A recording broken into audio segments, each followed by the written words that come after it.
सबसे पहले हिंदी की अध्यापिका नीरू शर्मा की ओर से आप सभी को नमस्कार। आज हम करेंगे पाठ 9 कबीर के साखिया के प्रश्नोत्तर।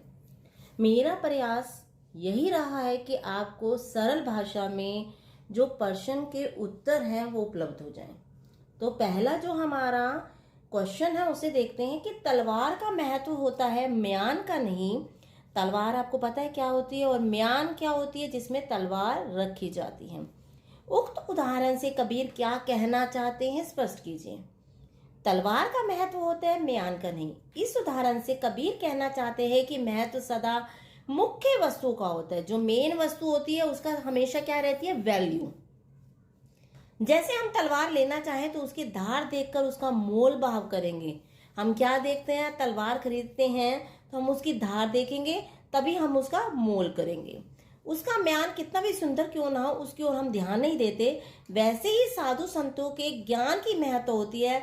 उनकी जाति से किसी को कोई सरोकार नहीं होता, यानी कि उनकी जाति का कोई भी महत्व नहीं होता कि वे किस जाति से संबंधित करते हैं।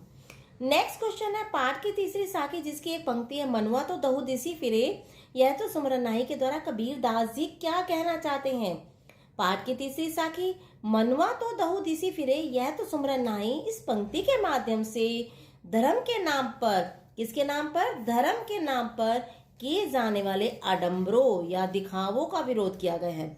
उनके अनुसार हमारा मन भक्ति के समय यदि दसों दिशाओं की ओर घूमता रहता है, ईश्वर के स्मरण में एकाग्र चित्त नहीं होता, तो ऐसी भक्ति क्या है, व्यर्थ है, बेकार है। तो हमें क्या करना चाहिए, ईश्वर की भक्ति करते समय अपने मन को एक तरफ कंट्रोल करके रखना चाहिए, एकाग्र चित्त करना चाहिए। नेक्स्ट क्वेश्चन है, कबीर घास की निंदा करने से क्यों मना करते, कि हमें घास की निंदा क्यों नहीं करनी चाहिए। तो इसका आंसर देखेंगे। कबीर ने घास की निंदा करने से मना करते हुए उसकी तुलना कमजोर और लाचार व्यक्ति से की है। ठीक है, यानी घास की तुलना किससे की गई है, कमजोर और लाचार व्यक्ति से। घास के पैरों के नीचे रोने वाले इस बात को भूल जाते हैं कि घास का छोटा सा टुकड़ा जब उड़कर आंख में पड़ जाता है तो बहुत दुख देता है। इसी प्रकार समाज में रहने वाले कमजोर, गरीब, लाचार और बेबस लोगों को जो सताते हैं उनका हाल भी आंख में गिरने वाले तिनके की तरह ही होता है। इसलिए मनुष्य को किसी का कमजोर नहीं समझना चाहिए, क्योंकि यदि वह शक्ति प्राप्त कर ले तो हमें गहरा आघात पहुंचा सकता है। कौन व्यक्ति, कमजोर, लाचार, बेबस व्यक्ति यदि शक्ति को प्राप्त कर लेगा तो हमें गहरा आघात पहुंचा सकता है। तो नेक्स्ट क्वेश्चन जो है, मनुष्य के व्यवहार में ही दूसरों को विरोधी बना लेने वाले दोष होता है, यह भावार्थ किस दोहे में व्यक्त होता है।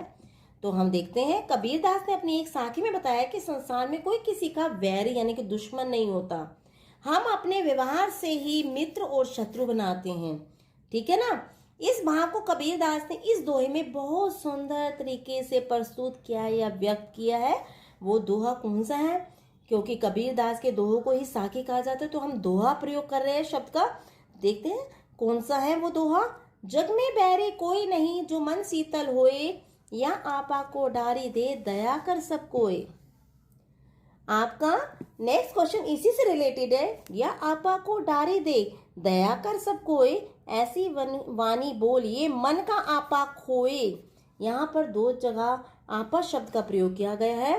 ठीक है, इन दोनों पंक्तियों में आपा को छोड़ देने या खो देने की बात गई। आपा किस अर्थ में व्यक्त किया गया है, उपरोक्त दोनों वाक्य काव्य पंक्तियों में आपा शब्द का प्रयोग किया गया है। जो पहली पंक्ति है कौन सी, या आपा को डारी दे दया कर सब कोई में आपा का अर्थ है अहंकार या घमंड, जिसे छोड़ने की बात की गई है।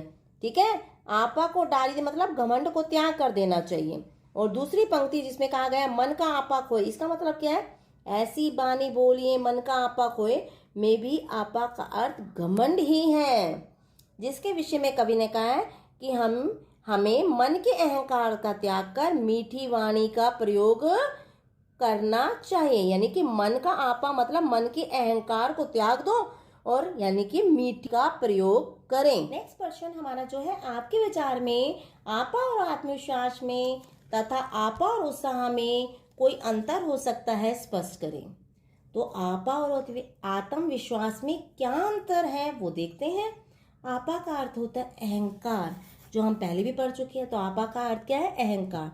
अहंकार नकारात्मक ऊर्जा है, जबकि आत्मविश्वास का अर्थ है स्वयं पर विश्वास। आत्म मने स्वयं, विश्वास का अर्थ है विश्वास, स्वयं पर भरोसा। आत्म, स्वयं, विश्वास, भरोसा, जिसके बल पर मनुष्य बड़ी से बड़ी मुश्किल पर भी काबू पा जाता है। और ये क्या है? एक गुण है, क्वालिटी है ये। ठीक है। अब है आगे, आपा और उत्साह में क्या अंतर है? आपा का अर्थ अहंकार है, जो हम ऊपर कर चुके हैं, वही है। अहंकार नकारात्मक ऊर्जा है, जबकि उत्साह का अर्थ है किसी को काम करने, ठीक है, किसी काम को करने का जोश या उमंग। यह किसी काम को करने की इच्छा होती है। ठीक है, ये किसी काम को करने की इच्छा उत्पन्न होगी। जब उत्साह होगा तो आप करने के लिए प्रेरित हो जाएंगे। नेक्स्ट जो क्वेश्चन है, कबीर के दोहों को साखी क्यों कहा जाता है? उत्तर देखेंगे। कबीर के दोहों को साखी कहा जाता है। साखी जो शब्द है, मैंने आपको पहले ही क्लियर किया था कि संस्कृत के शब्द साक्षी का तद्भव रूप है। ठीक है, साक्षी का तद्भव रूप क्या है? साखी। इसका अर्थ है प्रमाण। साखी में जीवन मूल्य तथा सत्य चित्रण किया गया है। साखियों में क्या बताया गया? कबीरदास की साखियों में जीवन के मूल्य, ठीक है, कि आडंबर नहीं करना चाहिए, ठीक है, गुरु की महत्ता को समझना चाहिए, माया से दूर रहना चाहिए, तथा सत्य चित्रण किया गया है। सप्रमाण या उदाहरण के साथ सच की कहने की अद्वितीय कला कबीर में ही थी। प्रामाणिक होने के कारण, ठीक है, जितने भी देखा जाए प्रमाण मिलते हमें। आप कहें कि मैम ने यहाँ बोला प्रामाणिक, जब भी आपका एक प्रत्यय जुड़ता है तो यहाँ पर क्या हो जाता है? दृक् संधि का योग हो जाता है। प्रामाणिक होने के कारण कबीर के दोहों को क्या कहा जाता है? साखी कहा जाता है। उन्होंने प्रमाण दिए हैं कि क्या करना चाहिए, हमें क्या नहीं करना चाहिए, एग्जाम्पल के माध्यम से, प्रमाण के माध्यम से स्पष्ट किया। तो इसलिए कारण इनको क्या कहा जाता है? साखी, कि हमें स्पष्ट रूप से क्लियर हो जाए कि सत्य का वर्णन ही किया गया है कबीर के दोहों में। Thank you.